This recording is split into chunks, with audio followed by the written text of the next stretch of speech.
지금 여러분의 머리 위로 수만 톤의 시퍼런 바닷물이 소용돌이치고 있다고 상상해 보세요. 그 압도적인 무게를 단 몇 미터 두께의 콘크리트 벽 하나로 버티며 시속 80km로 질주하는 기분. 과연 어떨까요?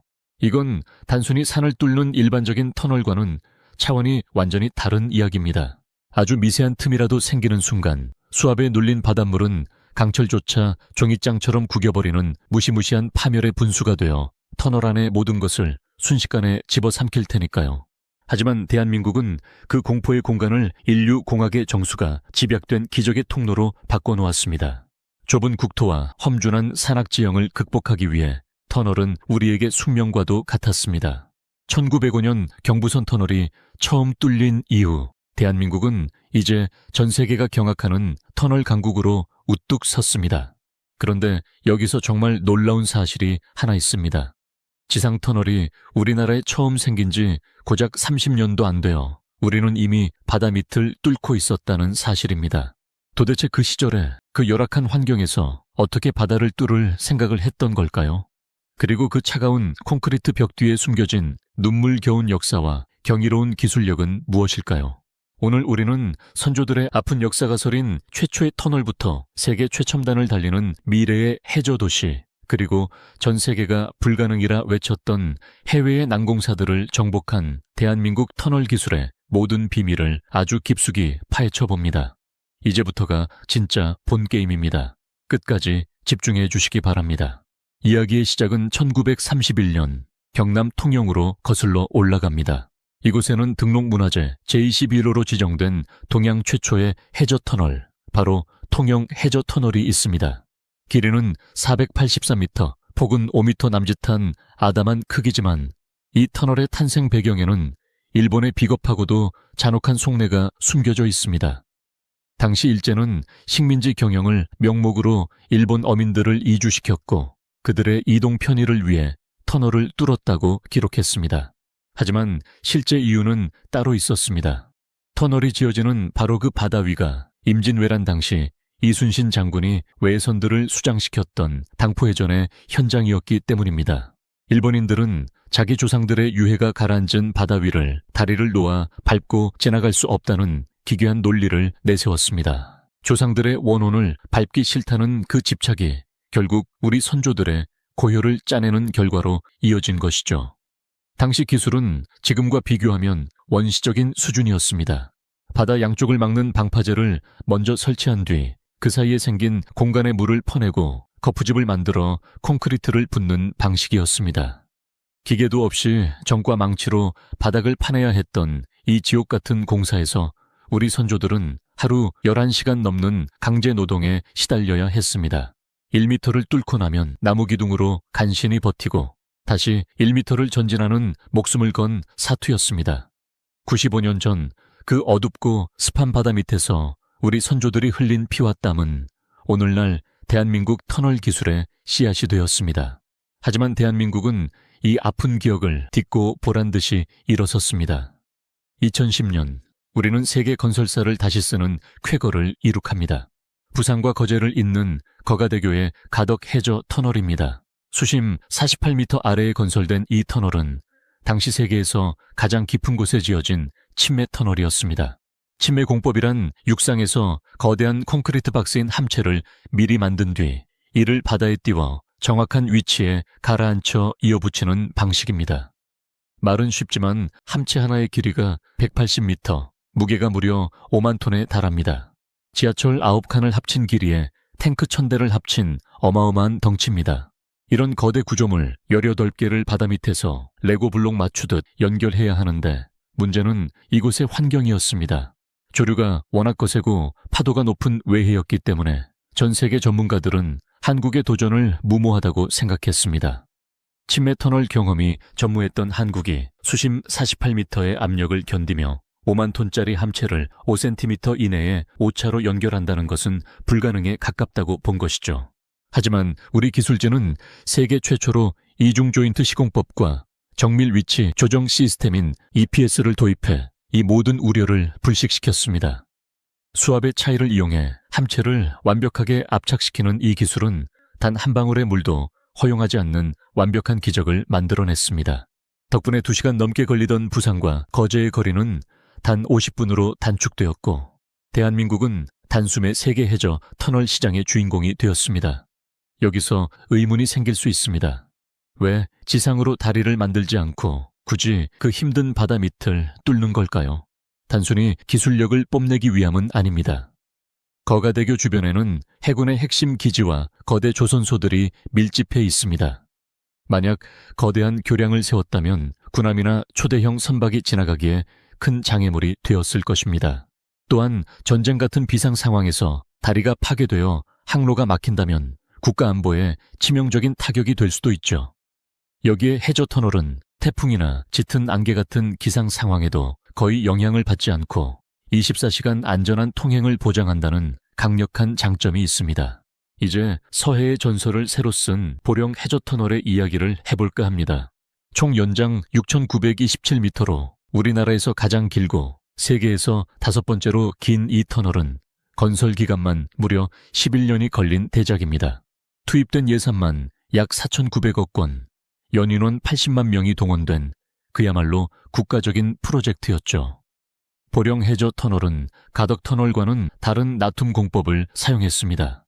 함체를 가라앉히는 게 아니라 바다 밑 단단한 안반의 구멍을 뚫고 화약을 터뜨리며 직접 파고 들어가는 방식입니다. 머리 위에는 수천만 톤의 바닷물이 짓누르고 있고 앞에는 언제 무너질지 모르는 암벽이 버티고 있는 상황입니다. 만약 지질이 약한 구간을 만나 바닷물이 터져 나오면 그야말로 모든 게 끝장나는 공포의 연속이었습니다. 우리 기술진은 한 번에 고작 1m에서 3m씩 마치 바늘로 구멍을 내듯 조심스럽게 전진했습니다. 2019년 6월 양쪽 끝에서 8년 동안 어둠 속을 파고 들어온 두 터널이 마침내 바다 한가운데서 만났습니다. 그때 발생한 오차는 고작 1cm였습니다. 수킬로미터를 뚫고 들어와 서로의 코앞에서 손을 맞잡은 이 순간은 대한민국 엔지니어들의 집념이 만든 최고의 감동이었습니다. 보령 해저 터널이 개통되면서 원산도 주민들의 삶은 180도 바뀌었습니다. 하루 3번 오가던 배가 끊기면 꼼짝없이 고립되던 주민들은 이제 10분 만에 육지로 나갑니다. 응급 환자가 발생해도 생필품이 부족해도 더 이상 바다의 눈치를 볼 필요가 없어진 것이죠. 그런데 대한민국의 저력은 여기서 끝이 아니었습니다. 이제 우리는 눈을 돌려 세계를 향합니다. 해외 내로라 하는 건설사들도 고개를 저었던 공사들, 그 불가능의 영역을 개척한 한국 터널 기술의 위험을 살펴볼 차례입니다.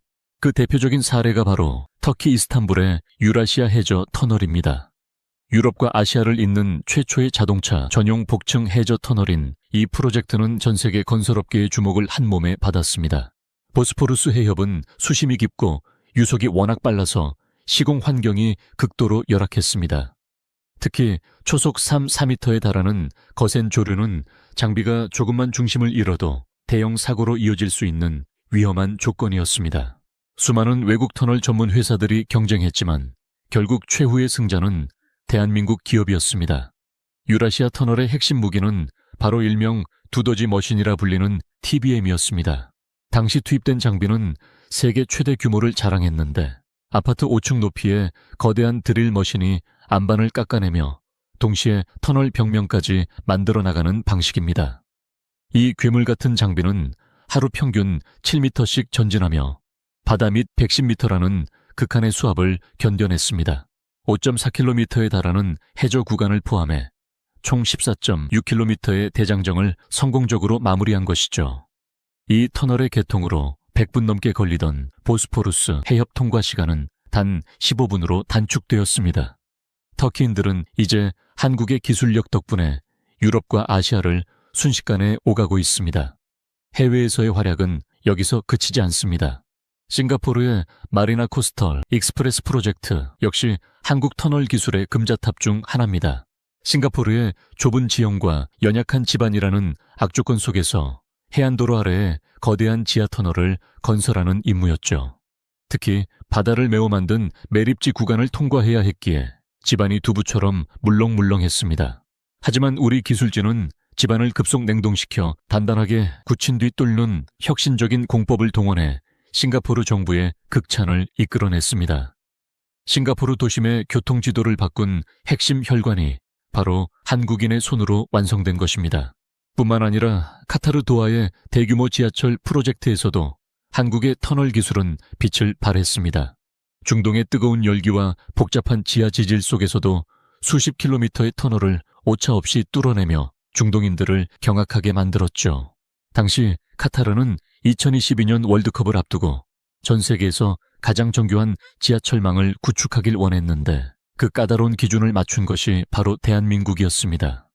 이제 전 세계 그 어디를 가든 한국이 뚫은 터널과 한국이 세운 다리를 만나는 것은 어려운 일이 아닙니다. 이런 세계적인 기술력은 단순히 경험에서만 나오는 것이 아닙니다. 대한민국이 세계 최고의 터널 기술을 보유하게 된 진짜 비결은 독자적인 기술 개발에 대한 광기 어린 집념입니다. 과거에는 수천억 원을 주고 외국에서 TBM 장비를 빌려와야 했지만 이제 우리나라는 세계에서 7번째로 TBM 원천 기술을 확보한 나라가 되었습니다. 한국건설기술연구원은 수작업으로 이루어지던 터널 설계를 자동화하는 시스템을 세계 최초로 개발했습니다.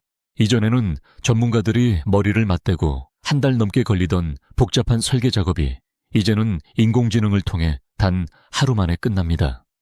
어떤 지층에서도 가장 안전하고 효율적인 경로를 찾아내는 기술력은 이제 전 세계 어디서도 찾아볼 수 없는 우리만의 독보적인 무기가 되었습니다. 또한 세계 최초로 TBM 시뮬레이터를 개발해 실제 공사 현장에서 발생할 수 있는 모든 리스크를 미리 가상현실로 체험하고 대비합니다. 바다 밑은 예측 불가능한 변수가 너무나 많습니다. 갑자기 단단한 안반이 나타날 수도 있고 반대로 너무 물렁한 흙탕물이 쏟아질 수도 있죠. 이 시뮬레이터는 그런 위기 상황을 수천 번 반복 학습시켜 현장 작업자들이 단 1%의 실수도 하지 않도록 만듭니다. 사고 확률을 제로에 가깝게 줄이는 완벽한 기술력을 갖춘 셈입니다. 우리의 터널 기술은 이제 단순히 길을 뚫는 수준을 넘어 인류의 새로운 거주 공간인 해저 도시를 향하고 있습니다. 현재 울산 앞바다에서 추진 중인 해저기지 프로젝트는 수심 50m 아래에서 사람들이 실제로 생활할 수 있는 공간을 만드는 것입니다. 이건 단순히 잠수함을 가라앉히는 차원이 아닙니다. 육지와 완전히 독립된 에너지 시스템을 구축하고 산소와 압력을 자동으로 조절하며 거대한 모듈형 구조물을 수중에서 조립하는 기술은 전 세계에서 오직 미국과 한국만이 도전하고 있는 꿈의 영역입니다.